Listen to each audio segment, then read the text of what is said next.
Quand je le regardais, je savais que il avait de l'avenir parce qu'il avait de la poigne.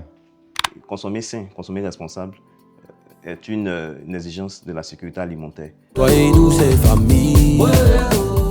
Je suis Kwasi Yaojira, je suis le fondateur et CEO de Adara, une entreprise technologique qui est présente en Côte d'Ivoire, au Togo et au Bénin. Nous avons commencé la collaboration depuis mai 2023 au cours du projet Famille Innovation Programme au Maroc.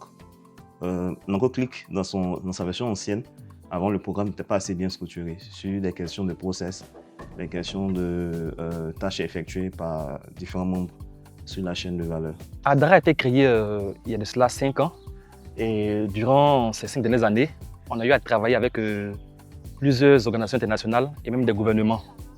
Mais vous savez, en tant qu'entrepreneur social, l'objectif premier, c'est d'essayer de combler un besoin. Et ça ne se cadre qu'avec le projet NankoClick. Notre objectif était de créer, de combler ce besoin en termes de traçabilité, de gestion et de vente des produits agricoles, en particulier dans le domaine du vivrier et du céréal en Côte d'Ivoire. En réalité, il aimait apprendre. En s'approchant des grandes personnes, en sachant distinguer aussi ceux qui pouvaient lui apporter selon son aspiration, selon peut-être ses projections, ce qu'il voulait. Donc c'est comme ça qu'ensemble, moi j'étais déjà en fonction, mais lui étant étudiant, on était tout ensemble. Moi j'étais dans le domaine commercial. On était tout ensemble, il m'accompagnait. Souvent, il y a des courses que je ne pouvais pas faire, en tant que, même dans le cadre de mes activités.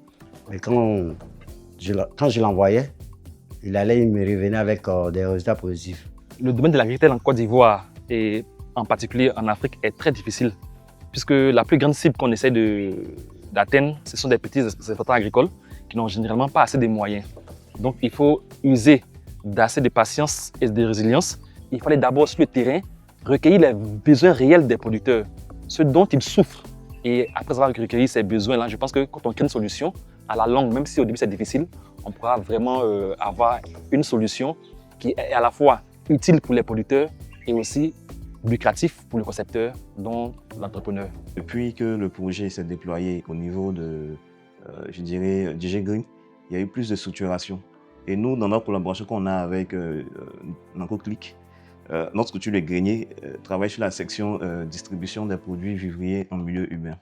Donc on pourrait dire déjà qu'on a de meilleurs processus de travail et une meilleure symbiose par rapport à nos rendements antérieurs. Pendant l'évolution, quand il me faisait ses retours, ensemble on essayait de débattre un peu sur certaines choses, certaines orientations. Ayant déjà fait des études, il suffisait juste de pouvoir s'adapter et y mettre de la volonté pour pouvoir y arriver. Aujourd'hui, si NankoClick arrive à démocratiser les questions de traçabilité pour les petits producteurs, c'est un plus grand marché qui s'offre à eux, à court terme. Et à long terme, une meilleure sécurité financière pour ces paysans qui sont souvent confrontés à de nombreux problèmes. On reste toujours fort. Toi et nous, c'est famille.